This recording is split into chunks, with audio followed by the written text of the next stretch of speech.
और अब आज की एक और सबसे बड़ी खबर, जहां रूस यूक्रेन युद्ध के बीच सबसे बड़ी खबर यह है कि फ्रांस के राष्ट्रपति इमैनुअल मैक्रों पर यूक्रेन में जानलेवा हमले की तैयारी थी। एक बार फिर से आपको बता दें, ये सही सुना आपने, फ्रांस के राष्ट्रपति इमैनुअल मैक्रों पर यूक्रेन में जानलेवा हमले की तैयारी थी और इसलिए उन्होंने अपना कीव दौरा कैंसिल किया।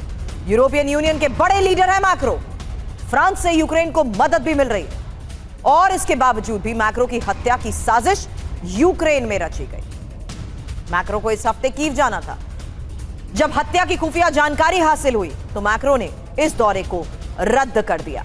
तो फ्रांस की राष्ट्रपति की सुरक्षा को लेकर इस वक्त की यह सबसे बड़ी खबर।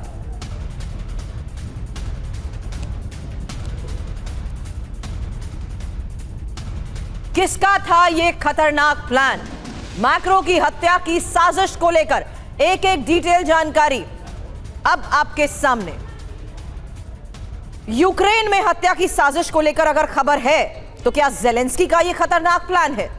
इंफॉर्मेशन आपके सामने। इमैनुअल मैक्रो कीव दौरे पर जाने वाले थे और इंफॉर्मेशन वॉल पर इसी बारे में उस दौरे को लेकर बड़ी खबरें सामने आई, जहां देखिए खबर यह कि इमैनुअल मैक्रो यूक्रेन में मैक्रो की हत्या की साजिश रची गई और यूक्रेनी खुफिया एजेंसी ने यह साजिश रची है। इंपॉर्टेंट यह भी है कि यूक्रेन के पूर्व आर्मी चीफ वॉलेरी ज़लुझनी को इसकी जानकारी मिली और ज़लुझनी ने क्या किया, मैक्रो तक यह खबर पहुंचा दी। अब हत्या की साजिश क्यों? क्योंकि युद्ध और भड़काने के लिए क्या यह साजिश रची गई? यह एक सबसे बड़ा सवाल है। यहां तक कि मैक्रो की हत्या कर ज़ेलेंस्की पुतिन पर आरोप लगाते, ये भी स्पेक्युलेशंस लगाए जा रहे हैं। और मैक्रो की हत्या अगर होती तो नेटो रूस में सीधी जंग भी शुरू हो जाती। हालांकि नेटो और रूस में जंग शुरू होने का मतलब क्या है जानते हैं? मतलब है वर्ल्ड वॉर। यूक्रेन पहले भी नेटो और रूस में जंग शुरू कराने की कोशिश कर चुका है और इसकी एक टाइमलाइन, जहां नवंबर 2022 में देखिए यूक्रेन ने पोलैंड पर मिसाइल से हमले को अंजाम दिया था और मिसाइल हमले का आरोप किस पर लगा था? आरोप रूस पर लगाया गया था। मेरे सहयोगी मनीष झा इस वक्त हमें ज्वाइन कर चुके हैं। मनीष, मतलब क्या निकलता है इस खबर का? क्योंकि इमैनुअल मैक्रो की हत्या की साजिश और वो भी यूक्रेन में। देखिए, अगर ऐसा हो गया होता तो सोचिए कितना बड़ा अनर्थ होता। मैक्रो को इसी हफ्ते विजिट करना था यूक्रेन, लेकिन अचानक उन्होंने अपना दौरा रद्द कर दिया और फिर फ्रांस के राष्ट्रपति के ऑफिस ने कहा कि सुरक्षा कारणों से दौरा रद्द किया। लेकिन बात यही खत्म नहीं हुई। जब इसकी इन्वेस्टिगेशन हुई तो पता चला कि दरअसल यूक्रेन में मैक्रो को मारने की साजिश रची गई थी और वो साजिश किसी और ने नहीं बल्कि यूक्रेन की खुफिया एजेंसी ने रची थी। यानी कि मैक्रो आते, फ्रांस के राष्ट्रपति यूक्रेन के दौरे पर आते, यहां पर उन पर जानलेवा हमला होता, मैक्रो मारे जाते और फिर यूक्रेन जांच करके यह कहता कि इसके पीछे रूस के राष्ट्रपति पुतिन का हाथ है और फिर रूस और फ्रांस के बीच लड़ाई होती और इसका मतलब था कि रूस और नाटो की सीधी जंग शुरू हो जाती। और ऐसा हो भी सकता था क्योंकि अगर आप देखें तो जैसा कि हमने अपने दर्शकों को बताया, याद करिए नवंबर 2022 का वो दिन जिस वक्त की G7 की मीटिंग हो रही थी और अचानक एक मिसाइल जाकर पोलैंड में गिरा और यूक्रेन ने तुरंत कहा कि यह रूस का मिसाइल है। अगर पोलैंड ने उस समय संयम से काम नहीं लिया होता तो 2022 में ही शायद दुनिया खत्म हो चुकी होती। बिल्कुल, तो एक बार फिर वही कोशिश करने की कोशिश की गई है। चलिए, एक सीआईए रिपोर्ट को लेकर जो बड़ी इंफॉर्मेशन मनीष आपने पहुंचाई है उसी के बारे में इंफॉर्मेशन वॉल पर कुछ डिटेल रखूंगी, क्योंकि रूस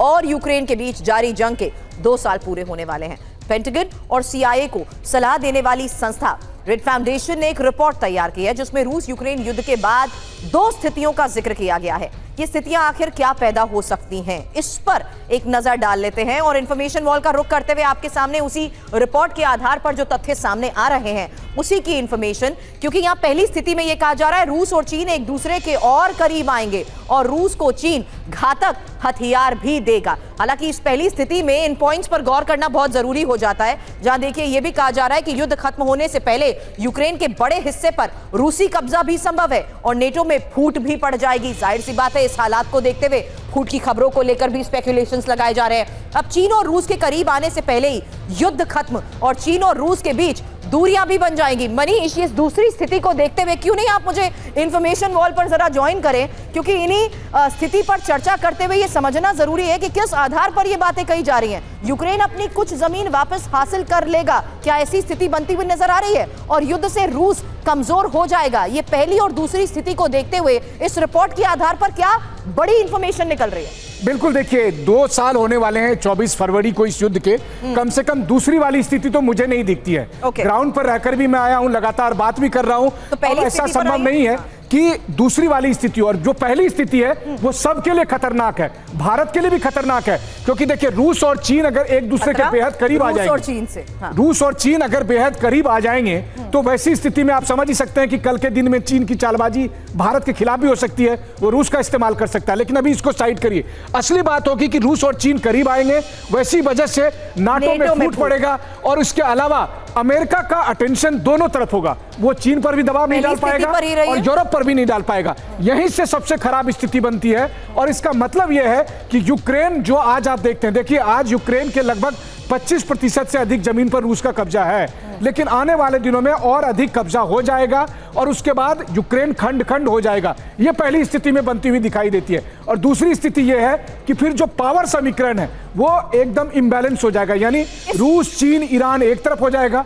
पावर समीकरण की तो आप बात कर रहे हैं, लेकिन क्या रूस गवर्न करने के लिए तैयार है? अगर पहली स्थिति के आधार पर बात करूं तो क्विक रिएक्शन। देखिए, कम से कम प्रेसिडेंट पुतिन का जो हाल का इंटरव्यू है उससे तो वो इस बात से मुस्कुरा ही रहे हैं कि उनकी सीमा का विस्तार हो रहा है और वो पुराना रूसी गौरव उनको हासिल होने वाला है। चलिए, बहुत बहुत शुक्रिया मनीष मुझे ज्वाइन करने के लिए, क्योंकि ये बहुत बड़ी इंफॉर्मेशन फिलहाल इस युद्ध के हालात के बीच में निकल कर सामने आई है, जहां देखिए किस तरीके से उन तमाम स्थितियों का भी हमने जिक्र किया जो अब इस रिपोर्ट के जरिए कही गई।